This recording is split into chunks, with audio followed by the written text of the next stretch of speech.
आपके साथ कविता थपलियाल। आप देख रहे हैं कल की तैयारी, जहां पर कल हफ्ते का होगा आखिरी कारोबारी दिन और ऐसे में बाजार में आप कहां बनाएंगे मुनाफे के ट्रेड्स, बताएंगे आपको शो में। लेकिन चलिए आज के शो में क्या क्या खास है देखते हैं ऑन द शो। क्यों लगा बाजार पर तेजी का ब्रेक, बताएंगे आपको आज कल की तैयारी में। आरबीएल बैंक का कौन होगा नया एमडी, साथ ही कल के लिए खास ट्रेडिंग आइडियाज।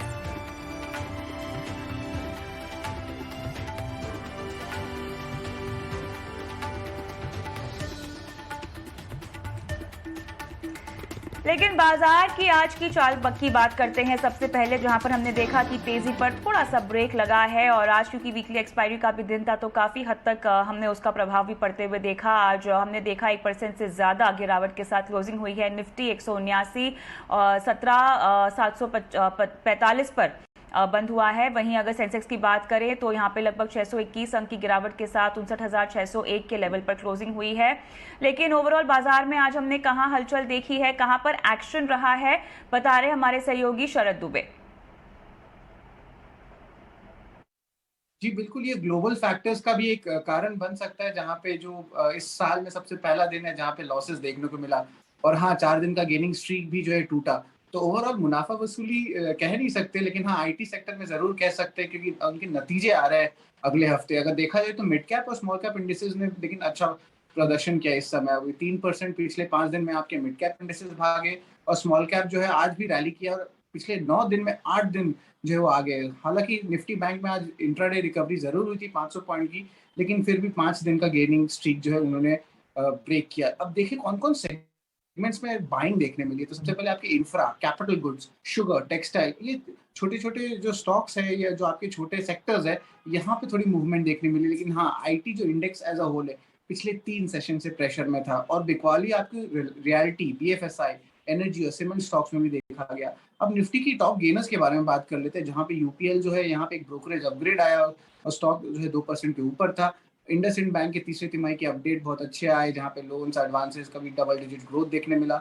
बजाज ऑटो और भारतीय एयरटेल में भी एक अच्छी पॉजिटिव मोमेंटम मिली। ये सारे स्टॉक्स 1.5 से लेकर 2.5% तक भागे।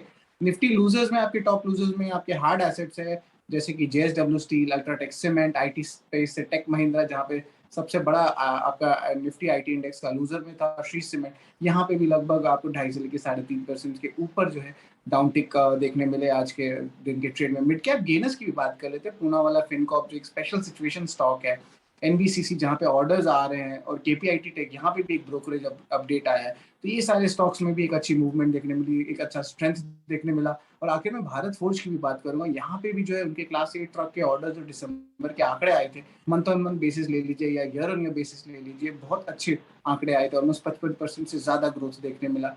मिड कैप लूजर्स में आईटी पैक का ऑफकोर्स जेंसाक टेक था, क्वेस्ट कॉर्प था, ब्रिगेड एंटरप्राइज आपके रियलिटी इंडेक्स से, जहाँ पे रियलिटी इंडेक्स खुद 1% से ज्यादा जो है नीचे गिर गई थी। और तीसरी तिमाही की थोड़ी वीक नतीजे आए थे आपके स्पंदना स्फूर्ति फाइनेंशियल में, तो आज जो है वहाँ पे स्टॉक में दबाव देखने मिला। तो ओवरऑल कहा जाए तो दिन में जो है ब्रॉडर इंडस्ट्रीज के लिए थोड़ी बेटर न्यूज थी, लेकिन जो आपके निफ्टी के मेन कॉन्स्टिट्यूएंट्स है वहाँ पे 30 स्टॉक से ज्यादा आज रेड में थे। चलिए, तो कुल मिला के मार्केट राउंड अप ऐसा रहा। लेकिन अब शो को आगे बढ़ाते हैं, कल की तैयारी कराते हैं आपको हमारे मेहमानों के साथ। हमारे साथ जुड़ रहे हैं शेयर इंडिया के वाइस प्रेसिडेंट और head of research Ravi Singh, और साथ ही जनम सिक्योरिटीज के किरण जानी। आप दोनों का स्वागत है हमारी इस खास पेशकश में। तो रवि, साफ तौर से फेड का हॉकिश स्टैंड हमने देखा, गैप डाउन ओपनिंग हुई है और बाजार में मुनाफे वसूली का एक सेशन हमने देखा है, लेकिन हमने रिकवरी भी आते हुए देखी, खासतौर से अगर हम बैंक निफ्टी की बात करें तो। आप आज की मुनाफा वसूली के सेशन को कैसे देखते हैं? देखिए, एक तो एक्सपायरी का प्रेशर यहाँ पर बिल्कुल क्लियर कट देखने को मिला है। दूसरी तरफ है कि अब कहीं ना कहीं से थोड़ा सा जो ओमिक्रॉन के जिस तरीके से वेरिएंट यहाँ पर इंक्रीज हुए हैं, उसका एक इम्पैक्ट मार्केट जो है वो शायद एडजस्ट करने की कोशिश कर रहा है, और थोड़े से ऊपरी लेवल से इन्वेस्टर यहाँ पर जो है वो निकलने की कोशिश कर रहे हैं। इसीलिए आपको चौतरफा सेक्टर, यानी कि चाहे आईटी हो, FMCG हो, हेल्थ केयर हो, मेटल हो, पावर हो, सभी में आपको एक मुनाफा वसूली देखने को मिल रही है। लेकिन अभी जो निफ्टी अपर बैंड से अगर देखते हैं, तो मुझे ऐसा लगता है कि थोड़ा बहुत करेक्शन अगर आता है तो ये एक हेल्दी करेक्शन है, क्योंकि आगे आने वाले जो समय है उसमें बजट की को लेकर के एक्सपेक्टेशन शुरू हो जाएगी और उसका इम्पैक्ट अभी से दिखने लगा है, क्योंकि छोटे स्टॉक्स में आपने देखा होगा कि यहाँ पर बाइंग देखने को मिली है और उन स्टॉक्स में जैसे कि शुगर से है, रेल से रिलेटेड है, माइनिंग से रिलेटेड है, इन स्टॉक्स में वापस से एक मोमेंटम गेन कर रहा है। फिलहाल अभी निफ्टी के व्यू की बात करें तो कल भी एक डाउनफॉल देखने को मिलेगा। लोअर साइड पे 17,650 तक के लेवल आपको देखने को मिल सकते हैं और इंटरनेशनल जो अभी दबाव दिख रहा है मार्केट में उसका भी असर कल देखने को मिलेगा। तो ओवरऑल थोड़ी सी प्रॉफिट बुकिंग यहाँ पर और बढ़ती हुई नजर आ सकती है। बैंक निफ्टी पर मैं बात करना चाहती हूँ यहाँ पर साफ तौर से। किरण, हमें ये समझाएं कि बैंक निफ्टी ने जो आज लॉन्च हुआ है वो लगभग 3760 का रहा, लेकिन उसके बाद हमने देखा कि लगभग 450 अंकों का की रिकवरी भी आते हुए देखी और 37,450 पे आज ये बंद हुआ है। कहीं ना कहीं हम बाजार की चाल में, क्योंकि अगर मैं पिछले लगभग 5 सेशंस की बात करूं तो 5 कारोबारी सेशंस में निफ्टी ने लगभग 720 पॉइंट दिए हैं और निफ्टी बैंक ने 2500 पॉइंट्स आपको दिए हैं। किरण, तो ऐसे में मुझे ये बताएं कि ये जो बाजार है ये साफ तौर से जो ऑलरेडी निवेशित हैं लोग उनको प्रॉफिट बांधने का भी मौका दे रहा है, लेकिन एक अहम बात यहाँ पे ये है कि जो आना चाहते हैं, पार्टिसिपेट करना चाहते हैं, उनको भी मौका दे रहा है। क्या कहेंगे आप? सो ओवरऑल हम बैंक निफ्टी की अभी बात करें तो बैंक निफ्टी जिस जंक्चर के ऊपर खड़ा है कि हमने देखा है कि पिछले समय में बैंक निफ्टी काफी अंडर परफॉर्मेंस रहा था मार्केट में। हमने देखा था कि with in the sector PSU bank काफी अच्छा रिटर्न दे रहे थे, लेकिन सामने अगर हम प्राइवेट बैंक्स देखें तो काफी लोअर लेवल पे ट्रेड कर रहे हैं। अभी जिस तरह से ऑल टाइम हाई के बाद जो करेक्शंस आया और रिसेंटली हमने देखा कि 34,000 के आसपास बैंक निफ्टी जब गया, उसके बाद हम दोनों तरफ से मतलब private banks and PSU bank दोनों तरफ से एक अच्छी खरीदारी नीचे के लेवल पे देख रहे हैं। जैसे आपने बोला कि नए निवेशक जो एंट्री ले रहे हैं वो लार्ज कैप या तो प्राइवेट बैंक्स में काफी अच्छा बाइंग हमने देखा है, पार्टिसिपेशन देखा है, जिसकी वजह से हमने देखा कि नीचे के लेवल से जो रिकवरी आई है वो बहुत फास्ट रिकवरी आई है। हमने देखा कि सिर्फ 6 दिन में जो बैंक निफ्टी 34,700-800 के आसपास था वो आज 37,500 के आसपास पहुंच चुका है। जो बैंक निफ्टी कल मतलब 5 दिन के पहले अपनी सभी मूविंग एवरेजेस के नीचे था, आज अपनी सभी मूविंग एवरेजेस के ऊपर है। तो जो ये प्राइस एक्शंस हम देख रहे हैं पिछले 4-5 दिन से वो काफी स्ट्रांग है। अभी अगर हम करंट जंक्चर पे डिस्कस करें बैंक निफ्टी का चार्ट, तो जब तक 37,500 होल्ड है डेली बेसिस क्लोजिंग बेसिस के ऊपर, तब तक चार्ट काफी स्ट्रांग है। मोमेंटम इंडिकेटर की भी अगर हम बात करें तो वो एक बुलिश जोन के अंदर ट्रेड कर रही है। साथ साथ में हमने मल्टीपल ब्रेकआउट्स देखे lower time frame and daily charts के ऊपर भी। और अगर हम कल की एक्सपायरी की अगर बात करें तो पीसीआर रेशियो जो है वो 0.83 के आसपास है, जो धीरे धीरे बुलिश जोन की तरफ बढ़ रहा है। और मेजर इंपैक्ट अगर हम डेरिवेटिव साइड पे देखें तो लास्ट 5 दिन में 13% का ओपन इंटरेस्ट कम हुआ है, 13% ओपन इंटरेस्ट रिडक्शन हुआ है। उसके सामने 3.48% का एक बढ़िया प्राइस रिकवरी हमने देखी है। तो ये क्लियर कट शॉर्ट्स कवरिंग है और जिस तरह के चार्ट सेटअप है ये शॉर्ट्स कवरिंग कंटिन्यू रहेगी। लेकिन जैसे हमने देखा कि 5 दिन से कंटिन्यू बाइंग है, सो टेक्निकली एक पुल बैक कहा जाता है कि ऊपर के लेवल से थोड़ा बहुत एक पुल बैक आता है, जो हम आज देखे। पॉसिबल है कि आने वाले 1-2 दिन में और भी देखेंगे। सो ओवरऑल बैंक निफ्टी की रेंज की अगर हम बात करें तो जब तक 36,800 होल्ड है तब तक तेजी कंटिन्यू रहेगी। मोमेंटम के लिए 37,500 को वॉच कीजिए। अगर कल भी 37,500 के ऊपर बैंक निफ्टी ओपन होती है और सस्टेन होती है, so there are very good chances कि हम एक बार के लिए 38,000 तक के भी रेट देखें। और with in the bank Nifty PSU bank के ऊपर आप ध्यान रखें, जैसे SBI बढ़िया चार्ट फॉर्मेशन है, अगर वो भी 495 के ऊपर सस्टेन होता है, सो बैंक निफ्टी में out performer would be the state bank of India for tomorrow. और राइट, तो PSU बैंक और बैंक निफ्टी पे 37,500 का लेवल जो है वो काफ़ी अहम है। लेकिन रवि, थोड़ा सा ग्लोबली हम बात करते हैं, जहां पर US के बाज़ारों की ओर थोड़ा रुख करना चाहेंगे। देखिए, एक तरह से हमने जो स्टैंड्स में देखा वो ये है कि स्टिमुलस वापस लेने की जो स्पीड है उसको दोगुना किया जाएगा, लेकिन सांसदों ने एक और स्टिमुलस का प्रपोजल भी दे दिया है। ओमिक्रॉन के केसेस बढ़ रहे हैं, 10 लाख से ज़्यादा केसेस हैं US में। फ्रांस में हम जानते हैं, देख ही रहे हैं कि वहाँ पे हॉस्पिटल्स में बेड नहीं है। हमारे देश में भी तमाम राज्य सरकारें जो है रेस्ट्रिक्शंस ला रही हैं, वीकेंड लॉकडाउन्स लग रहे हैं। हो सकता है आने वाले दिनों में केसेस अगर आगे बढ़ें तो गतिविधियां जो यहाँ पे और तेज हो जाएंगी, रेस्ट्रिक्शंस को लेकर, लॉकडाउन को लेकर, ऐसी संभावना है। ग्लोबली संदर्भ में अगर मैं देखूं तो अगर एक बार फिर से यहाँ पर स्टिमुलस पैकेज पे विचार अगर किया जाता है तो कितनी हद तक लिक्विडिटी बढ़ेगी, क्या असर देखते हैं आप? बहुत अच्छी बात आपने कही कविता जी, क्योंकि देखिए इससे पहले थोड़ा सा अगर फंडामेंटल की चर्चा करें तो जो इस समय यूएस में इन्फ्लेशन है वो 30 साल के हाई पर है और उसकी वजह से काफी हद तक एक प्रेशर बनता जा रहा है और इसी वजह से जून तक में पूरे स्टिमुलस को खत्म करने की बात की जा रही थी। लेकिन जो अब वापस से मार्केट में जो डेवलपमेंट देखने को मिला है और जो अनसर्टेनिटी क्रिएट हुई है ओमिक्रॉन की वजह से, उसका एक इम्पैक्ट जो है वो इकोनॉमी में अगर आता है तो वो पिछले इम्पैक्ट्स में जो पिछले जो ग्रोथ रही है उसको काफी इम्पैक्ट कर सकता है। और इसी वजह से यूएस जो है इस चीज की चिंता कर रहा है कि यहाँ पर थोड़े से स्टिमुलस को वापस से या तो आगे बढ़ाया जाए या कंटिन्यू किया जाए। अगर यहाँ पर बॉन्ड बाइंग जारी रहती है तो मुझे ऐसा लगता है कि मार्केट यहाँ से कम 10 से 12% तक की एक अपर रैली और दिखा सकते हैं, क्योंकि अगर अब स्टिमुलस या वापस इसको अगले कंटिन्यू क्वार्टर किया जाता है तो मुझे ऐसा लगता है कि शायद 1 साल के लिए पूरा एक्सटेंड किया जाएगा, यानी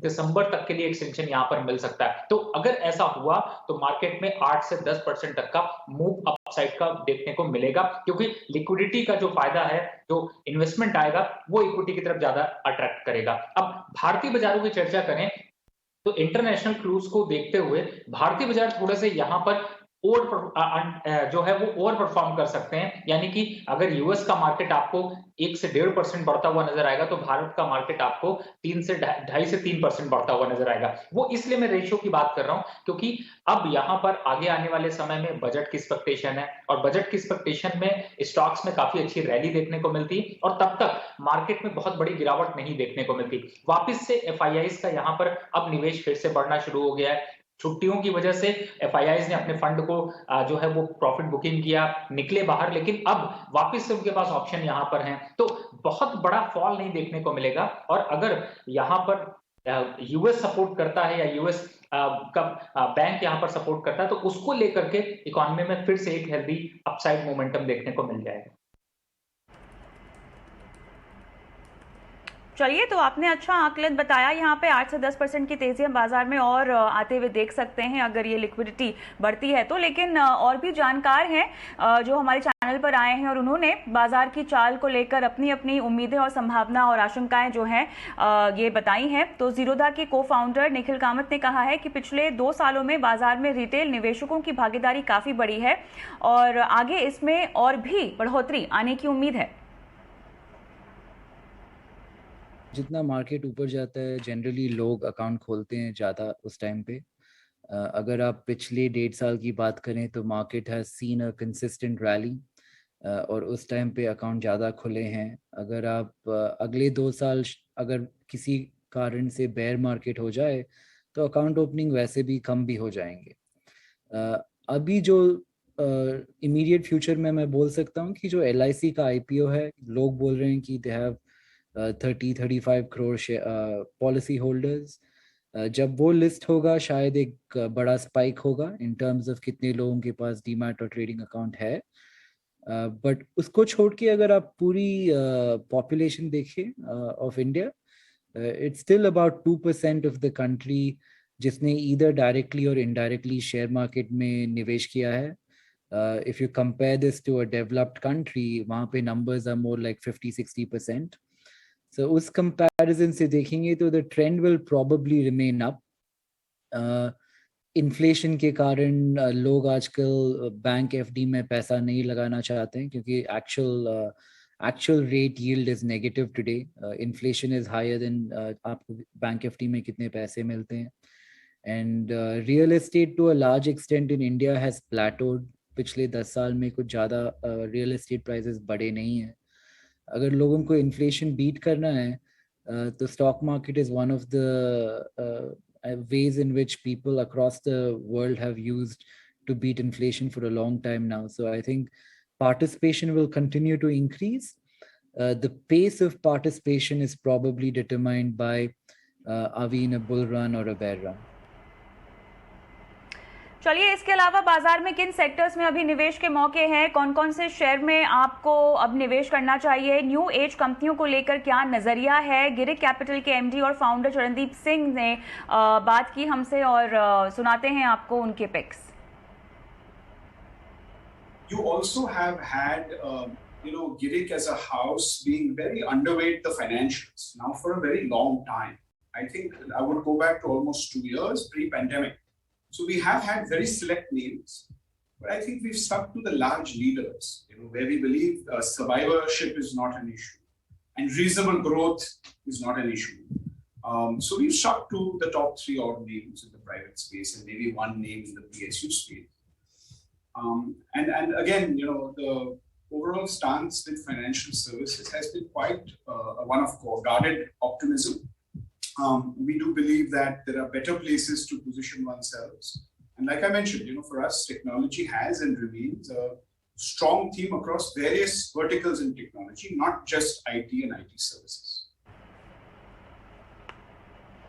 चलिए, तो ये तमाम बाजार के एक्सपर्ट्स की राय है, लेकिन हमारे भी 2 मेहमान हमारे साथ हैं, उनसे बात करते हैं। मैं एक बार फिर से यहाँ पर किरण के पास ही आती हूँ। किरण, देखिए, फ्रंटलाइन स्टॉक्स में आज हमने थोड़ी सी ज़्यादा दबाव देखा है, लेकिन इस तरह के बाजार में करेक्शन और बाइंग तो लार्ज कैप में होती है, लेकिन देखिए मिड कैप का जो सेगमेंट है ना, ये काफ़ी स्टॉक स्पेसिफिक चल रहा है। इसके पीछे आपको लगता है कि कोई खरीदारी का मौका फिलहाल बनता हुआ दिखाई दे रहा है? नतीजे जो आने वाले हैं अगले हफ्ते से, जो सिलसिला शुरू हो जाएगा, उससे पहले क्या मैं किसी मिड कैप में कोई रणनीति बना सकती हूँ? तो अगर मिड कैप की चार्ट की अगर हम बात करें, निफ्टी मिड कैप 100 का हम चार्ट देखें, तो जिस जंक्चर के ऊपर हम खड़े हैं या तो जिस पोजीशनिंग में अभी चार्ट हमें डेली चार्ट पे दिख रहा है, it is very quite strong. अगर मैं निफ्टी की बात करूं तो निफ्टी अपने हाई से जिस तरह से 7 से 8% का करेक्शन हमें दिखा चुका है, मिड कैप उसी करेक्शन को जिस तरह से उसने एब्जॉर्ब किया है, सो हमने देखा है कि 15% का जो करेक्शन था उसमें से नीचे से हम ऑलमोस्ट अभी 10% तक के रिकवरी देख चुके हैं और ये रिकवरी काफी फास्ट है। इस जंक्चर पे अगर हम देखें तो जितने भी मूविंग एवरेजेस है उसके ऊपर ट्रेड कर रहे हैं, साथ साथ में मोमेंटम इंडिकेटर भी काफी अच्छी तेजी दिखा रहे हैं। सो जब तक निफ्टी मिड कैप आईटी 30,000 के ऊपर ट्रेड कर रहा है, तब तक चांसेस है कि आने वाले समय में भी मिड कैप मार्केट में आउट परफॉर्म कर सकता है। सिमिलरली अगर मैं स्मॉल कैप की बात करूं तो निफ्टी स्मॉल कैप का भी चार्ट काफी स्ट्रांग है। आगे भी हमने एक फैक्टरल एनालिसिस किया था जहां पे जब पूरे साल की एक तेजी खत्म हो गई, उसके बाद हमने देखा कि निफ्टी मिड कैप और स्मॉल कैप में काफी एक दबाव देखा था comparing to the large cap. तो अब जब नीचे से बाइंग आ रही है, so definitely Nifty mid cap and small cap outperformer रहेंगे। और जैसे रवि जी ने बताया कि एफआईआई जैसे मार्केट में वापस लौट रहे हैं, जैसे बजट थीम अभी वापस अनरिलीव होगी, सो पॉसिबल है कि मिड कैप और स्मॉल कैप में थोड़ा सा लुक्रेटिवनेस आएगा और लोग उसमें ज्यादा बाइंग करेंगे। अब स्मॉल कैप का चार्ट भी अगर हम डिस्कस करें तो उस पर भी हम देखें तो डबल बॉटम ब्रेकआउट दिख रहा है, साथ साथ में पॉजिटिव ब्रेकआउट भी दिख रहा है। तो जब तक वो भी 11,000 के ऊपर ये चार्ट है, तब तक इसमें भी काफी अच्छी तेजी है। तो सिलेक्टिव स्टॉक्स के पीछे हमें लग रहा है कि इन्वेस्टमेंट होना चाहिए और आने वाले समय में भी Nifty mid cap small cap definitely market में आउट परफॉर्मर रहेंगे। रवि, थोड़ा सा आईटी सेक्टर में बात करते हैं। अगले हफ्ते से नतीजे भी आने शुरू हो जाएंगे और जो हमें गाइडेंस मिला है वो काफी प्रॉमिसिंग भी है। आपको लगता है कि बाजार को खुश करने में ये सहायक हो पाएगा?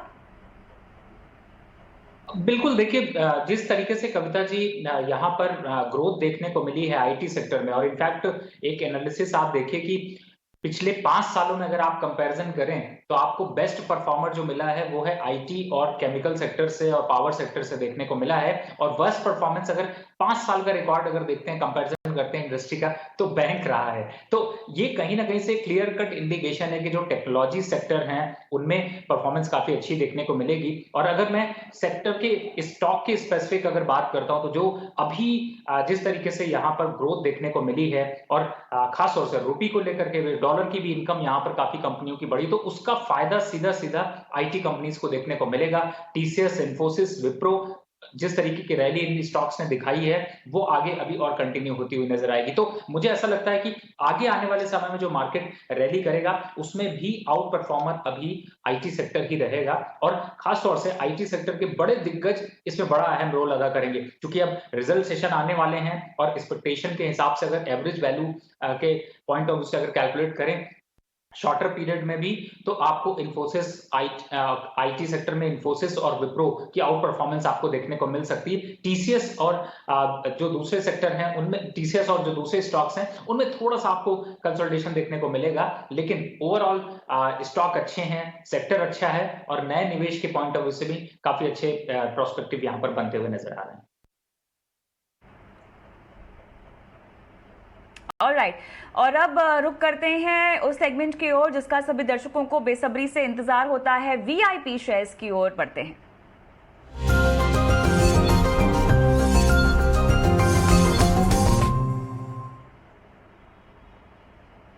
किरण, आपके पास आऊंगी। सबसे पहले वो कौन से स्टॉक हैं जो वीआईपी पिक हैं आपकी आज के लिए?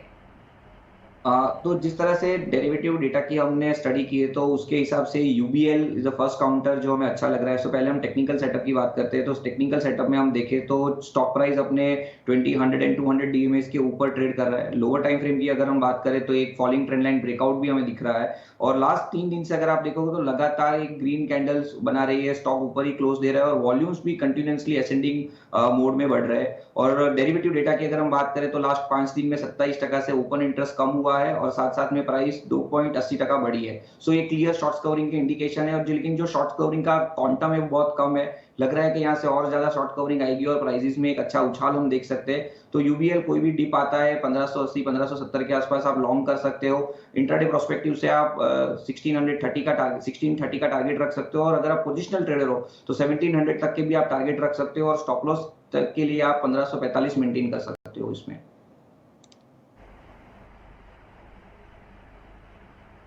क्या आपकी एक और पिक है? यस, तो सेकंड पिक हमारे मेटल्स के अंदर है।